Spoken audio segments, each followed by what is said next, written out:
Ya pasan 5 minutos de las 10 de la mañana, tenemos 21 grados aquí en Montevideo y algo hablábamos más temprano con la vocera de Policía Caminera sobre esta semana en particular. Algunas de las actividades que se realizan tienen que ver con la caza y de este y otros temas, como por ejemplo, ¿por qué no hay que tener especies exóticas como mascota? ¿Qué impacto tienen sobre los ecosistemas? Es que vamos a estar en diálogo con Mauricio Álvarez, referente y socio fundador de la ONG Conservación de Especies Nativas del Uruguay, Coendu, a quien le agradecemos mucho que nos acompañe para empezar a desmenuzar un poco este tema. Bienvenido. Bueno, muchas gracias por la invitación. Hola, Mauricio. Primero que nada, hablemos de esta semana en particular, ¿no? Una semana donde se realizan este tipo de prácticas como la caza. ¿A qué llaman ustedes como ONG? Bien, la Semana de Turismo, mismo hasta el gobierno la considera la semana de mayor caza deportiva, aunque también sabemos que es una caza bastante amateur la que se da en Semana de Turismo, porque el cazador deportivo profesional caza durante todo el año, ¿no? Claro. Incluso a veces podría hasta evitar la Semana de Turismo por justamente esa mayor informalidad o gente sin experiencia. Nosotros, pero igual es una semana que marca, entonces nosotros siempre tratamos, desde que nos fundamos, como que dice, salir en campaña más fuerte, más allá del resto del año, en la Semana de Turismo. Mismo ayer tuvimos anteayer una charla sobre este tema. No hemos visto aún de parte del Estado, no sé si va a hacer campañas como las viene haciendo años anteriores, que creo que era una Cazá Solo Fotos, si no me equivoco, fue una campaña que hicieron los ministerios correspondientes. Y bueno, nosotros eso, campaña y bueno, a apostar a que la gente, tú nombrabas recién la caminera o la policía rural, bueno, estén atentos y actúen cuando tengan que actuar y que la gente denuncie cuando tenga que denunciar. Sí, eso a no cazar especies prohibidas, ¿no? Pero hay regulación que permite la caza. Hubo además cambios en la normativa y que de alguna manera se apunta a regular, digamos, el equilibrio entre especies, algunas consideradas plaga incluso. Sí, correcto. O sea, en Uruguay la caza está regulada, pero cuando vamos a la cantidad de especies que tiene nuestro país, se puede decir que por eso como norma general está prohibida, porque son muy pocas las especies que tienen permitida la caza. Mismo ahora, en Semana de Turismo, serían simplemente las especies de libre caza, como el jabalí, la cotorra, o sea, son puntuales, pero en realidad de caza mismo es el jabalí, porque ahí Uruguay tiene especies de libre caza, pero que no son objeto de caza por ningún cazador. Por dar un ejemplo, garibaldino, que es un ave, o mismo una rata, ¿no? La rata doméstica, o sea, ¿quién va a salir? Bueno, voy a salir a cazar ratas. Claro. Entonces, la presa por excelencia es el jabalí. Bueno, hablemos de estas especies exóticas, la situación en líneas generales que está atravesando el país con, bueno, la gripe aviar, esos focos que se han detectado, pero también en materia de todo eso y en todo este contexto se detectaron el ingreso de varios animales exóticos por fronteras sobre todo el norte de nuestro país, medidas que adoptó el gobierno. ¿Por qué es importante empezar a tener conciencia acerca de lo que representan estos animales exóticos y tenerlos en cautiverio? Bien. Lo primero a decir, terminando las imágenes de los animales, es que esto sucede siempre, todos los días. Lo que sucedió puntual es una incautación, ¿no? Claro. Que es lo que una vez cada tanto sucede, pero ese vehículo seguramente pasó 10 veces por el mismo lugar con otros animales. Es algo totalmente frecuente en nuestro país. Es frecuente y es fácil darse cuenta de la frecuencia porque vamos a las ferias de las redes sociales y están los puestos de venta. O sea, si están los puestos de venta, obviamente se nutren de quien los trae. O sea, loros amazónicos hay permanentemente en venta. Alguna semana al año quizás decís que responden los vendedores, uy, esta semana no tengo, pero es algo frecuente. Los motivos por los cuales no hay que tener especies exóticas como mascotas es que tener especies exóticas, o sea, no convencionales como mascotas, genera un daño enorme, que el daño del tráfico se lo mide en 5 niveles, básicamente. Uno es el propio individuo, ¿no? El organismo objeto del tráfico, que son tratados como mercancías, son quitados de su hábitat natural. Muchas veces son animales que tienen una necesidad gregaria, ni que hablar los citácidos, los loros, los monos, o sea, animales que viven en grupos grandes y después se los pone en una jaula, solos, a interactuar con un ser de otra especie que no entiende el lenguaje, ¿no? Y eso es el primer daño, que mucha gente dice, no, si está feliz y me ve, sí, yo te pongo a ti en un calabozo y cuando viene el carcelero seguramente también te ponga feliz, ¿no? Hay que entender eso. Segundo nivel de daños en la especie de ese animal traficado, porque ante extraer animales en forma continua de de la naturaleza se genera que las especies puedan llegar o a extinguirse directamente, que hay casos, o a estar amenazadas. Uno de los animales, por ejemplo, que recién mostraban y que es muy traficado en Uruguay es la tortuga de tierra argentina, Chelenoides chilensis, que está amenazada justamente por su extracción. Y a su vez, algo que no dije también ahí está la tortuga, en el primer mensaje, que el daño también se le hace a veces hasta en la alimentación. Por ejemplo, esta tortuga que la tiene como mascota se alimenta básicamente de toda vegetación adaptada a terrenos muy secos, muy áridos, ¿no? O sea, cactáceas y todo. Y normalmente le dan una comida acorde, pero no la que debería tener la naturaleza. Lechuga.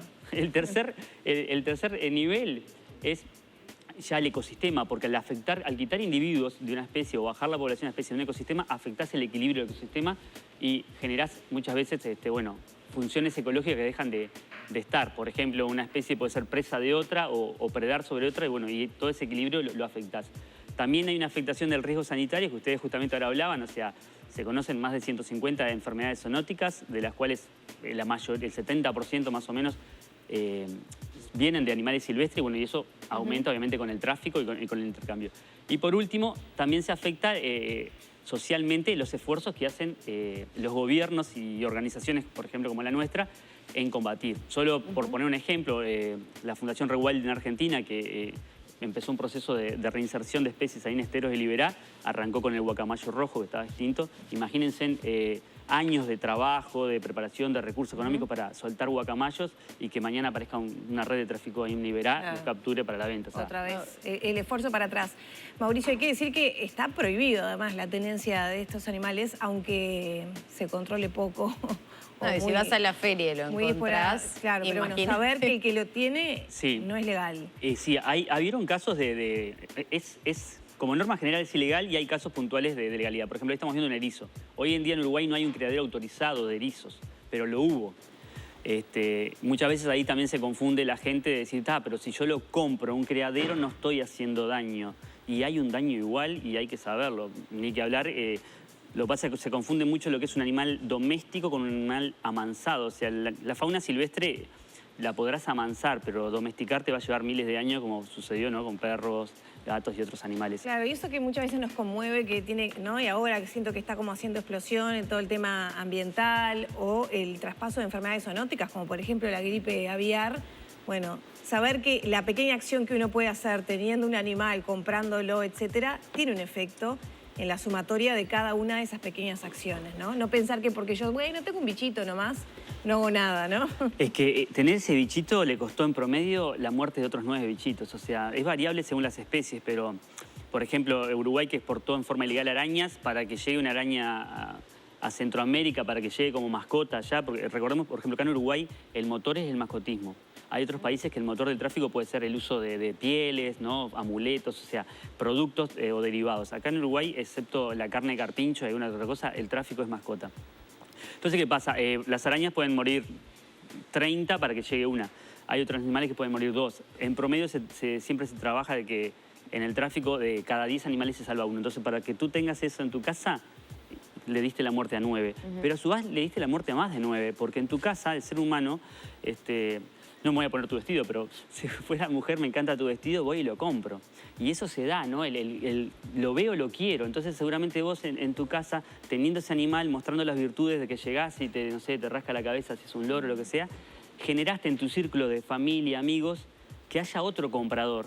Y ahí se generó, ¿no?, una nueva muerte de otros animales para que ese otro comprador tenga, y se sigue moviendo la rueda del tráfico. Por eso nosotros en Coendú siempre hablamos de una cadena con muchos eslabones, donde está el primero que caza, captura, traslado, acopio, vendedor, y el último eslabón, que para muchos es el primero, es el comprador y el tenedor, porque sin compradores no hay vendedores. Entonces, por eso hay que atacar ambos extremos, ¿no? Ahí seguimos hablando de especies exóticas siempre, ¿no? Exóticas y nativas, porque recordemos que la palabra exótica a veces tiene un uso cuando se habla de mascota como al no convencional, ¿no? O sea, se le llama exótico cuando es una mascota no convencional.